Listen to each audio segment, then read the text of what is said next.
नमस्कार दोस्तों, स्वागत है आप लोग का हमारे एक न्यू वीडियो में। जी हाँ, हम आज बात करेंगे यूजीसी इक्विटी पर। भारत में जो यूनिवर्सिटी डिग्री आप लेते हैं उसे वैध, भरोसेमंद और मान्यता प्राप्त बनाना, इस काम का मुख्य जिम्मेदार कौन है? जवाब है यूजीसी एक्ट, यानी university grant commission act.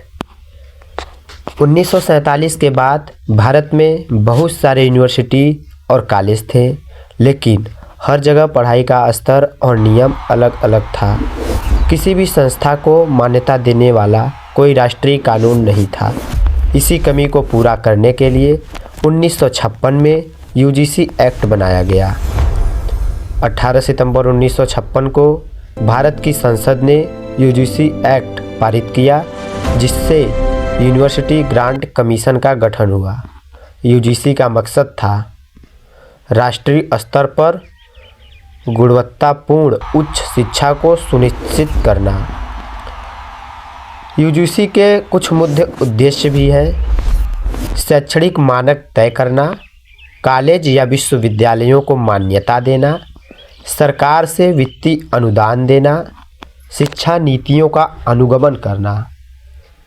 UGC act 1956 ने भारत में उच्च शिक्षा को दिशा दी।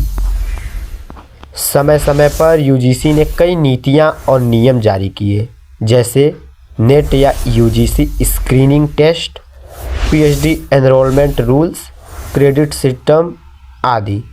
इन बदलावों से शिक्षा ढांचे में सुधार हुआ। 2020 में नेशनल एजुकेशन पॉलिसी (NEP) लागू होने के बाद यूजीसी की भूमिका और बढ़ी। अब इसे syllabus, multidisciplinary course, academic bank of credits जैसे बदलाव लागू करने थे। 2012 में यूजीसी ने इक्विटी और डिस्क्रिमिनेशन से जुड़े नियम बनाए थे। इस नियमों के तहत किसी भी छात्र या शिक्षक के खिलाफ भेदभाव पर रोक लगा सकते थे। 13 जनवरी 2026 नए यूजीसी इक्विटी रेगुलेशन जारी हुए। यूजीसी ने promotions of equity in higher education institutes regulation 2026 को गजट में नोटिफाई किया। यह नियम 2012 के ढांचों को बदलकर लागू किए गए थे। इनका प्रमुख उद्देश्य था हर कॉलेज या विश्वविद्यालयों में भेदभाव के खिलाफ कदम उठाना, इक्वल अपॉर्चुनिटी सेल्स और इक्विटी कमिटीज बनाना, SC, ST, OBC, महिला व अन्य संवेदनशील वर्गों के छात्रों की सुरक्षा सुनिश्चित करना। 27 जनवरी 2026 को कई यूनिवर्सिटी कैंपस में छात्र विरोध प्रदर्शन कर रहे थे।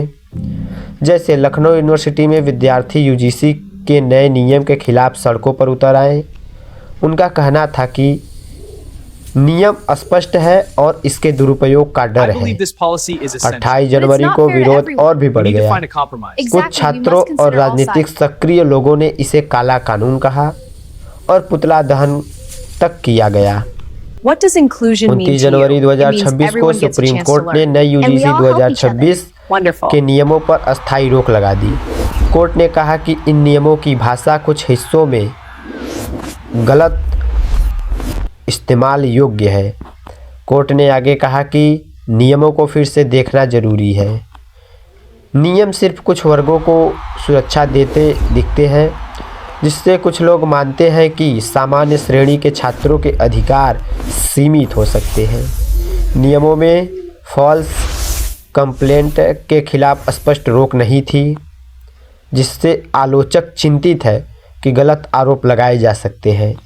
इक्विटी कमिटीज और मॉनिटरिंग बॉडीज को कैंपस में ज़्यादा नियंत्रण देने की बात, जिसके कारण विरोध की स्थिति बनी।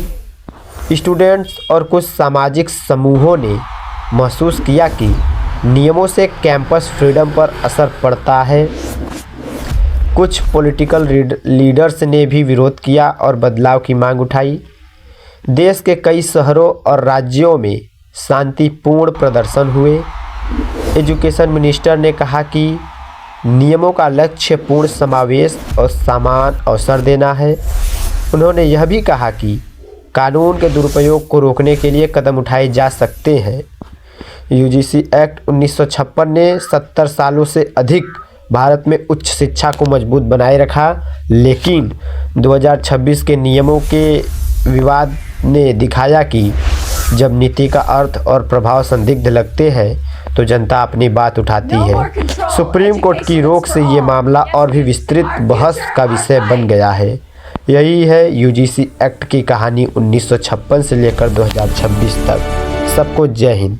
अगर वीडियो पसंद आए तो आप हमारे वीडियो को लाइक करें,